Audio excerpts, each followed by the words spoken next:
జూబ్లీహిల్స్ నియోజకవర్గంలో బీఆర్ఎస్ వ్యూహాత్మకంగా అడుగులు వేస్తోందా? ముస్లిం మైనార్టీల ఓట్లే లక్ష్యంగా గ్రౌండ్ ప్రిపేర్ చేస్తోందా? వరుసగా 2 ఎన్నికల్లో గులాబీ పార్టీకి అండగా నిలిచిన ముస్లిం మైనార్టీలు మరోసారి కారు పార్టీకి మద్దతు ఇస్తారా, లేక మారిన రాజకీయ పరిస్థితులతో అధికార పార్టీ వైపుకు మొగ్గు చూపుతారా? ముస్లిం ఓటర్లలో గట్టి పట్టున ఎంఐఎం మద్దతు ఎవరికి దక్కుతుంది? ఇంతకీ జూబ్లీహిల్స్ నియోజకవర్గంలో గులాబీ పార్టీ ప్లాన్ ఏంటి? What's the story?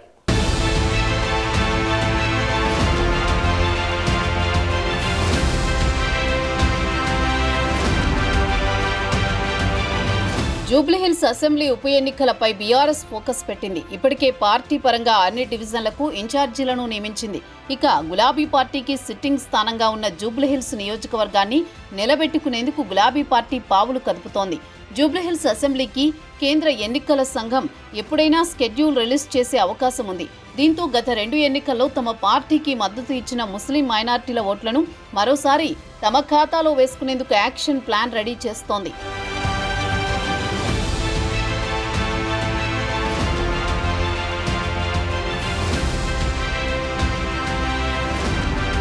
Jubilee Hills assembly స్థానంలో మొత్తం 6 డివిజన్లున్నాయి. సోమాజిగూడ డివిజన్ పరిధిలో ఉన్న శ్రీనగర్ కాలనీ జూబ్లీహిల్స్ అసెంబ్లీ నియోజకవర్గ పరిధిలోకి వస్తుంది. ఇక షేక్పేట, ఎర్రగడ్డ, బోరబండ, రహమత్ నగర్, యూసఫ్గూడ, వెంగళరావు నగర్ డివిజన్లు పూర్తిగా జూబ్లీహిల్స్ పరిధిలో ఉన్నాయి. 2020లో జరిగిన జీహెచ్ఎంసీ ఎన్నికల్లో 6 డివిజన్లకు గాను 4 గులాబీ పార్టీ గెలిచింది. అసెంబ్లీ ఎన్నికల తర్వాత బోరబండ కార్పొరేటర్ బాబా ఫసీయుద్దీన్, రహమత్ నగర్ కార్పొరేటర్ సిఎన్ రెడ్డి కాంగ్రెస్లో చేరారు. షేక్పేట, ఎర్రగడ్డ డివిజన్లలో ఎంఐఎం గెలిచింది. ప్రస్తుతం యూసుఫ్గూడ, వెంగళరావు నగర్ డివిజన్ కార్పొరేటర్లు మాత్రమే బీఆర్ఎస్లో ఉన్నారు. శ్రీనగర్ కాలనీ ఉండే సోమాజిగూడలోనూ బీఆర్ఎస్ నుంచి గెలిచిన కార్పొరేటర్ వనం సంగీత అధికార పార్టీలో చేరారు. 2014లో టీడీపీ నుంచి గెలిచిన మాగంటి గోపీనాథ్ 2018, 2023 అసెంబ్లీ ఎన్నికల్లో బీఆర్ఎస్ నుంచి గెలిచారు. 2023 అసెంబ్లీ ఎన్నికల్లో కాంగ్రెస్ తరపున మహ్మద్ అజహరుద్దీన్ లాంటి సెలబ్రిటీ పోటీ చేసిన కారు పార్టీ విజయం సాధించింది.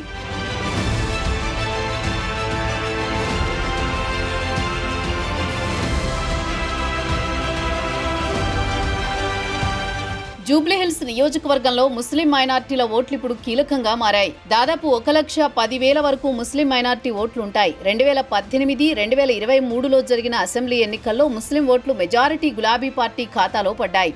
కానీ ఇప్పుడు సీన్ మారింది. సన్నబియ్యం ఎఫెక్టుతో మైనారిటీ ఓట్లు బీఆర్ఎస్కు టర్న్ అవుతాయో లేదో అన్న ఆందోళన ఆ పార్టీలో నెలకొంది. అందుకే బీఆర్ఎస్ అలర్ట్ అయి తెలంగాణ భవన్లో ముస్లిం మైనార్టీలతో సమావేశం నిర్వహించిందనే టాక్ వినిపిస్తోంది. బీఆర్ఎస్ అధికారంలో ఉన్నప్పుడు ముస్లింలకు ఎలాంటి సంక్షేమ పథకాలు ఇచ్చామో ప్రచారం చేయడం, సీఎం రేవంత్ రెడ్డికి బీజేపీతో సన్నిహిత సంబంధాలు ఉన్నాయనే అంశాన్ని ముస్లిం మైనార్టీలోకి తీసుకువెళ్లే ప్రయత్నం చేసేలా మైనార్టీ లీడర్లకు బీఆర్ఎస్ ముఖ్య నేతలు దిశానిర్దేశం చేస్తున్నారు. ఇప్పటి నుంచే వారిని మచ్చిక చేసుకునే ప్రయత్నం మొదలుపెట్టారు.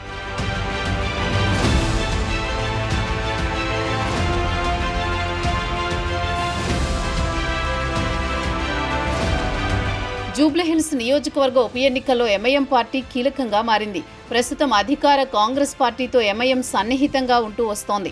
దీంతో జూబ్లీహిల్స్ అసెంబ్లీకి ఉప ఎన్నికలొస్తే మజ్లిస్ పార్టీ తమ అభ్యర్థిని బరిలో దింపుతుందా, లేక ఎవరికైనా మద్దతు ఇస్తారా అన్న చర్చ పొలిటికల్ సర్కిల్స్లో జోరుగా జరుగుతోంది. 2014 అసెంబ్లీ ఎన్నికల్లో జూబ్లీహిల్స్ నియోజకవర్గంలో ఎంఐఎం తరపున పోటీ చేసిన నవీన్ యాదవ్కు 41,656 ఓట్లు వచ్చాయి.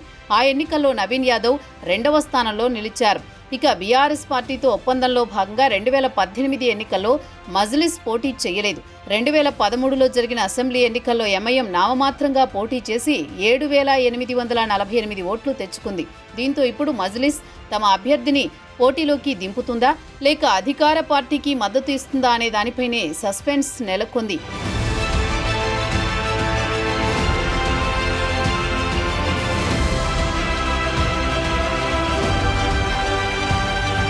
బీఆర్ఎస్ పార్టీ అధికారంలో ఉన్నప్పుడు మద్దతు తెలిపిన ముస్లిం మైనార్టీలు ఇప్పుడు ప్రతిపక్షంలోనూ గులాబీ పార్టీకి మద్దతు తెలుపుతారా? ముస్లిం మైనార్టీల ఓట్ల కోసం గులాబీ పార్టీ చేస్తున్న ప్రయత్నాలు ఫలిస్తాయా అనేది చూడాలి.